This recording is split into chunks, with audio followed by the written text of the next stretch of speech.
Settle into a comfortable, what is comfortable for you? Feet flat on the floor, sits bones, hands in your lap. Just feel the weight of the hands in the lap, shoulders over your hips,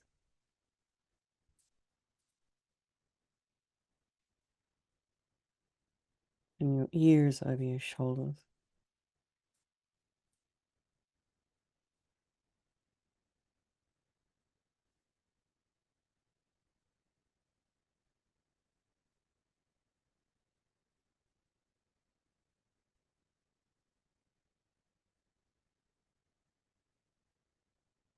Imagining your spine is this beautiful string of pearls. And these pearls are made of light. And just put some space in between your beautiful pearls of light. And just imagine you're lengthening. See, it's not, we're probably, as children, we're probably all taught to sit up straight. But it's more about aligning yourself and lengthening your spine in a way that enables the body to be able to focus and concentrate. And then just go to the crown of the head and relax your scalp, the forehead, the nose, the eyes, the cheeks, the mouth, that area, all that area around the mouth. We do hold quite a bit of tension there, I think.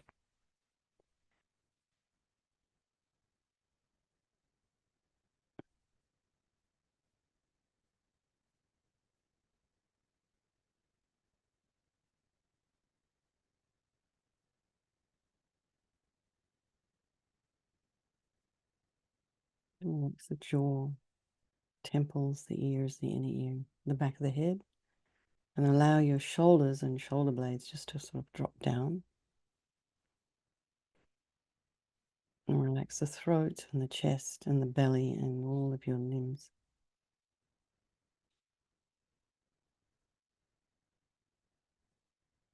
And just bring your attention to the sensations of your breath. The fact of your breath. One day this breath isn't going to be here.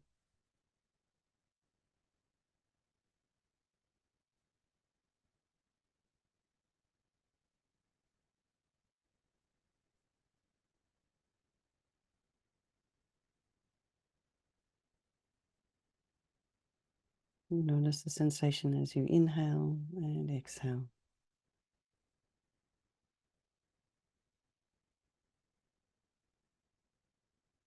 And be aware of the sounds in your environment.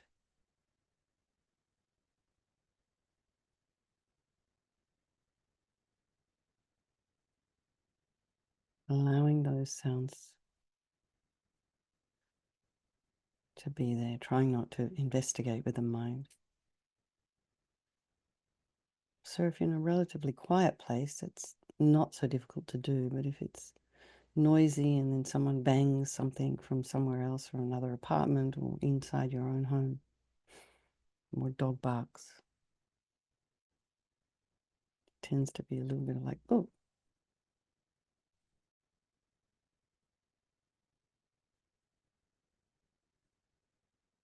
And then develop in your awareness just the moment, if you can, try and track the moment the mind departs to go, checking something out.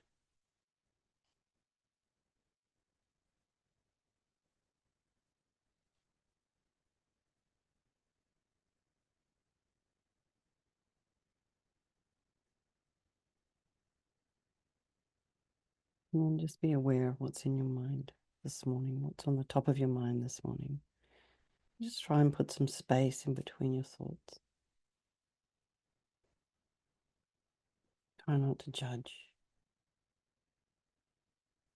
Just try and check in with how much of what you're thinking is in fact, realistic, or you're just making a bunch of stuff up.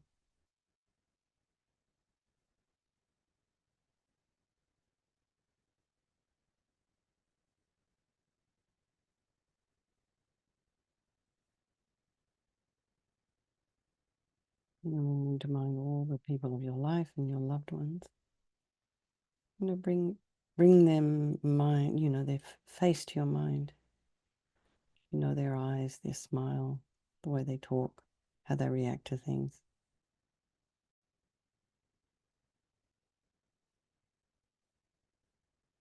And then there's ones you don't like. You might have studied them equally. And then there's us strangers who we don't really bother with. But they're all equal. They all want to be happy. They don't want to suffer, and they all have this extraordinary capacity for a Buddha mind. So we'll do this meditation this morning for all these people of our life, all sentient beings, and specifically thinking of Lu. Most people here in the room know him, but if you don't, he's a very dear and, very, very dear member of the Thupten Noble Ling community. Offers a lot of service. Going in for a procedure. I imagine he's feeling a little nervous himself. So you just send all your positive thoughts to Lu. We'll do this meditation for him. And at the end, I think we'll probably have time. We'll do some medicine Buddha as well. So particularly this meditation is about compassion. So compassion is not the same as pity. This is kind of like this sort of slightly anxious feeling we have when we hear about someone being in pain. So pity is kind of like fear. And sometimes we want to keep distance from the person who is suffering. So, the last couple of nights I've been watching this documentary, Katrina. I was here in this country when it happened. And I know there was a lot of fuss about it because the president at the time took a few days there wasn't much action happening for several days. It sounded like a lot of confusion. So when I'm looking at the images of all these people being kind of herded into the Superdome or whatever it was, it just looked horrible.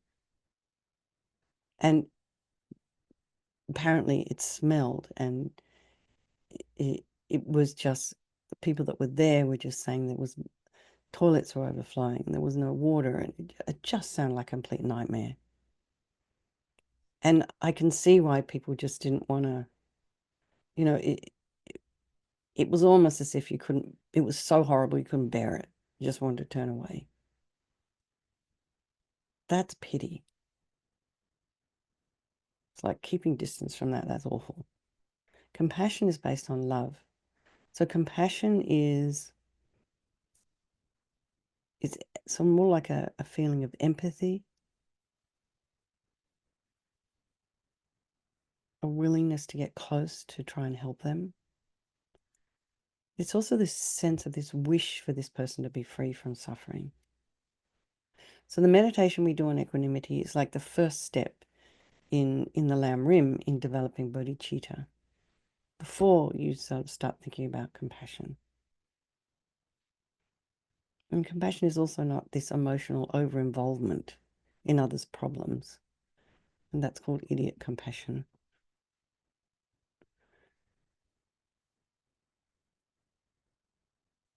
Compassion involves wisdom. And it's like how and why you kind of understand how and why suffering is occurring. And it's, of course, it's going to do with a karma. And so this enables us to deal with things calmly, realistically. We do what we can to help, and then we need to understand our limitations.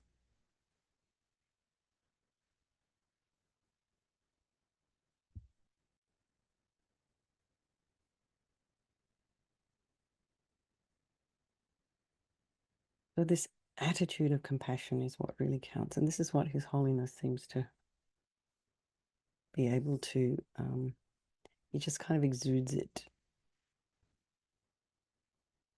We can't eliminate somebody else's suffering. So we can't take Lu's, pain and illness and what the procedure he's going through this morning away from him.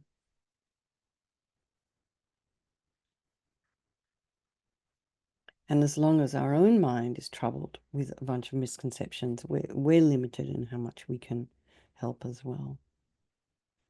So, here's again two wings of the bird. We work on compassion, we work on wisdom. But we start with this aspiration of being wanting to help. So we start.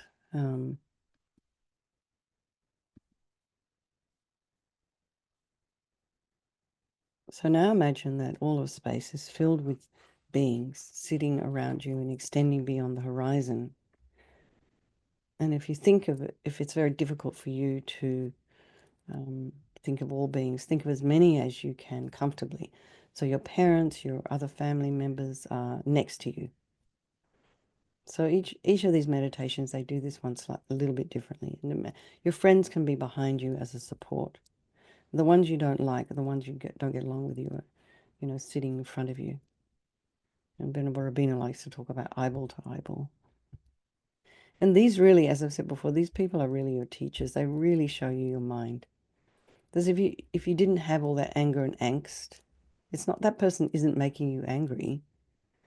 If it wasn't already in there somehow, in your mind stream, in your mental consciousness, maybe from another life, you wouldn't be reacting to them. It'd be just kind of like a nothing burger. And then there's all these people, all these sentient beings that are just all around everywhere. So think about the suffering of these people and these beings, and think about the suffering of your parents and the other people you're close to. So this one's not so hard. Think about, what Lou's going through this morning. And so try and open your heart to the physical and psychological problems they're experiencing. And you know that they want to be free of suffering and they don't want to, they don't want to kind of experience any more. And just sort of feel, guess because Lou's right with us right now, just how wonderful it would be if he was free from suffering. And if any of you have, parents, elderly parents that you're looking after, or siblings or friends who are going through something right now, you want them to be free of suffering. And imagine if they could enjoy the peace and bliss of enlightenment. And then think about the people you don't like, who have hurt you. And imagine their physical suffering and pain and discomfort and feelings of loneliness and insecurity and fear and dissatisfaction. And if they've really hurt you, sometimes what you might be thinking in your mind is good. That's actually not the way to go. It just kind of keeps the cycle moving. So you just have to think this way, just like you, they don't want problems, but they have no choice as long as the mind is confused and ignorant. It's never going to find peace.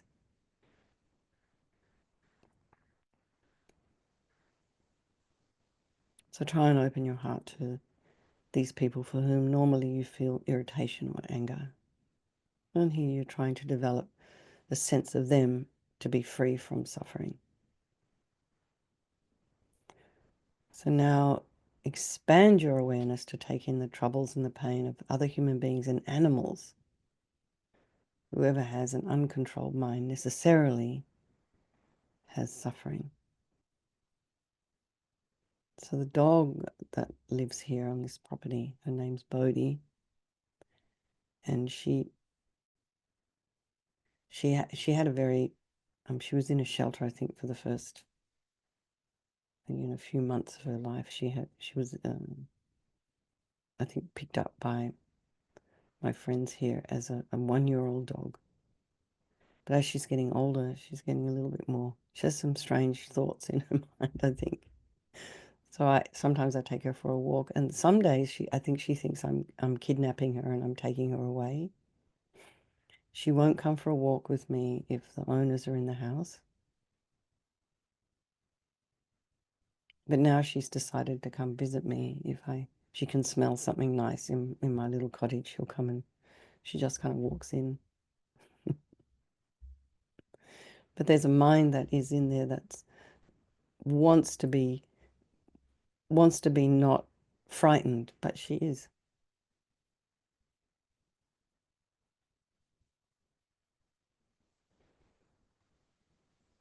So, I think Lama Rinpoche used to say, if you're in the mind of a dog for even 1 second, you would just be horrified.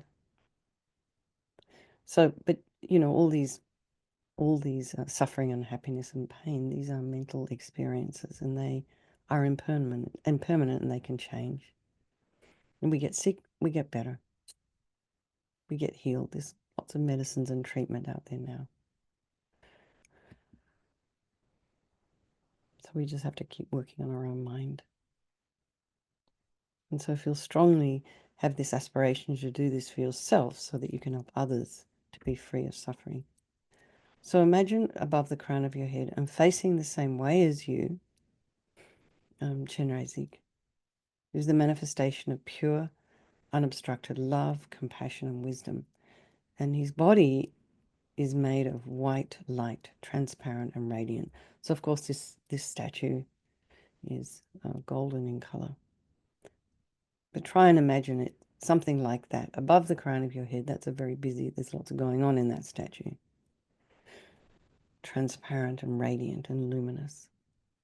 And really, if you can't visualize all of that, it's just enough to know it's there. Try and feel the living presence of this compassionate being above the crown of your head. And his face is peaceful and smiling, and he's radiating love to you and all the beings around you. And imagine he just has 4 arms. It's just easier. Two hands are held together at his heart, and they hold a jewel that's fulfilling all the wishes. And the second 2 are raised to the level of his shoulders. The right holds a crystal rosary, and the left a white lotus. And he's sitting on a white moon disk on an open lotus, and his legs are crossed in the full lotus posture. And he's wearing all these exquisite silks and precious jewels. And these are emanations of his own virtue. So see if you can visualize this above the crown of the head. You can also imagine this is the mind of your teacher manifesting in this form for your benefit. So see if you can stay relaxed and comfortable and open to Chenrezig's serene, loving energy.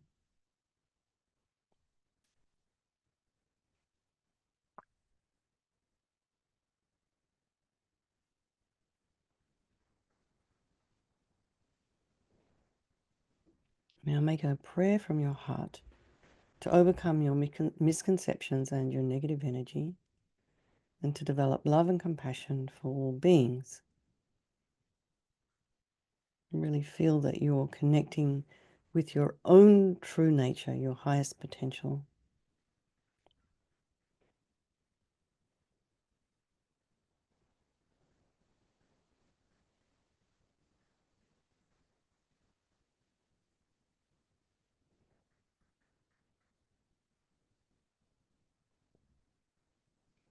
And in response to your request, Chenrezig very lovingly sends streams of white light filling every cell and atom of your body.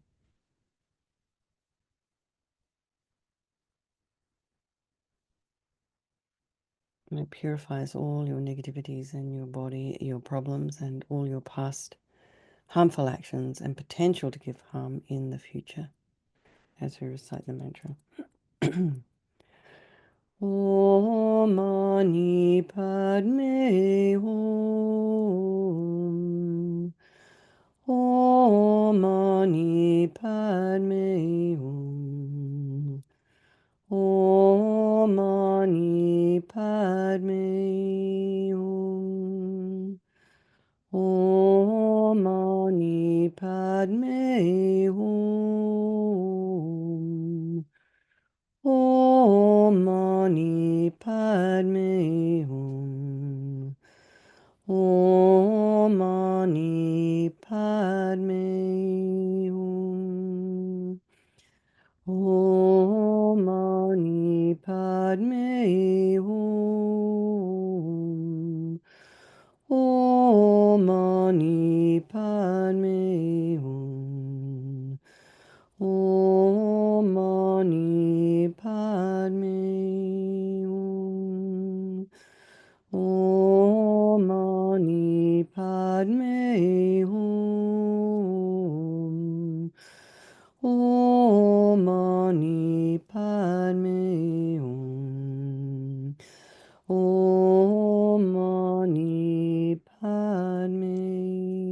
Hum.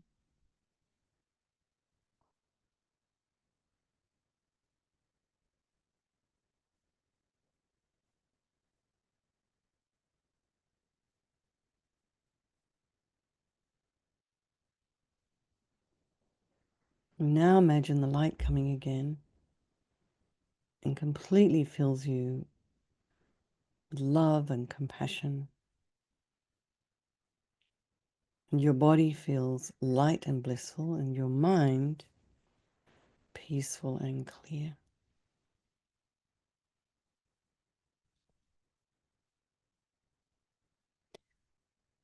Om Mani Padme Hum. Om Mani Padme Hum. Om Mani Padme Hum. Om Mani Padme Hum. Om Mani Padme Hum. Om Mani Padme Hum. Om Mani Padme Hum. Om Mani Padme Hum. Om Mani Padme Hum.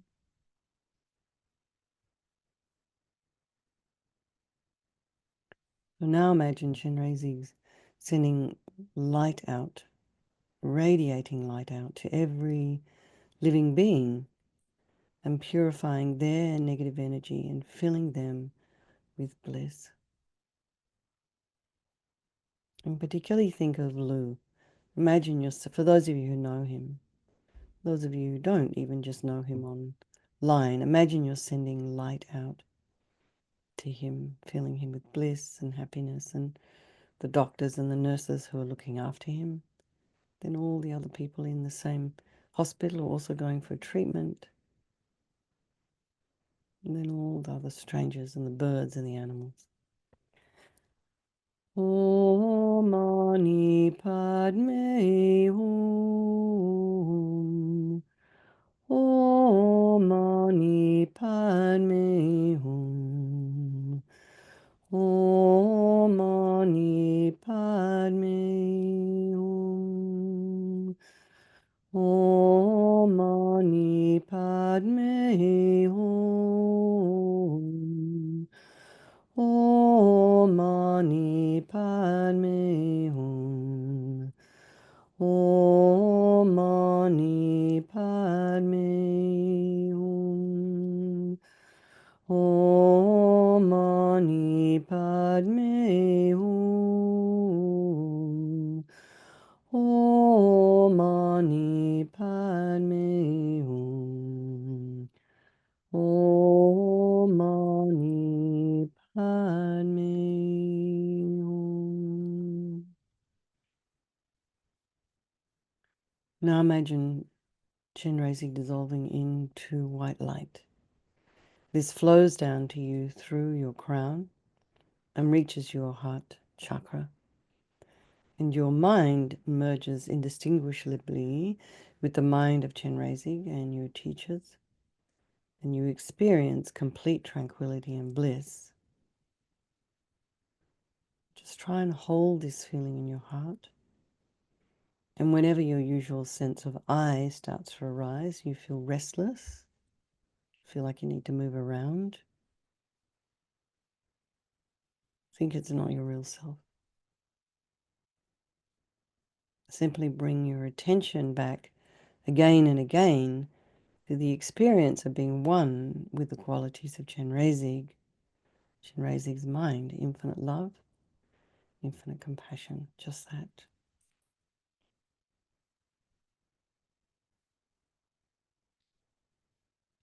So now I think we can, got 3 minutes, so let's just see, we can recite Medicine Buddha mantra. Mary, do you have that somewhere? You can just pop it up there. Thank you. If you have it, easily to hand. Meanwhile, I'll find the image.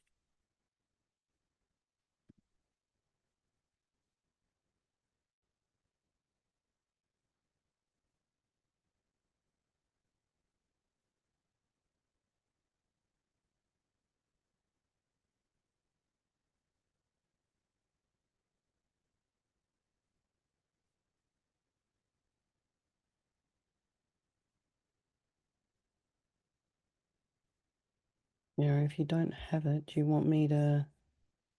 You do have it? Okay.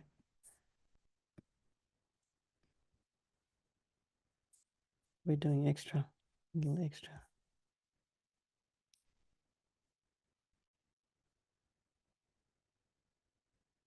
Mary will put in the chat the mantra for those of you who don't know it. But I'm gonna start it. Mary, you keep looking.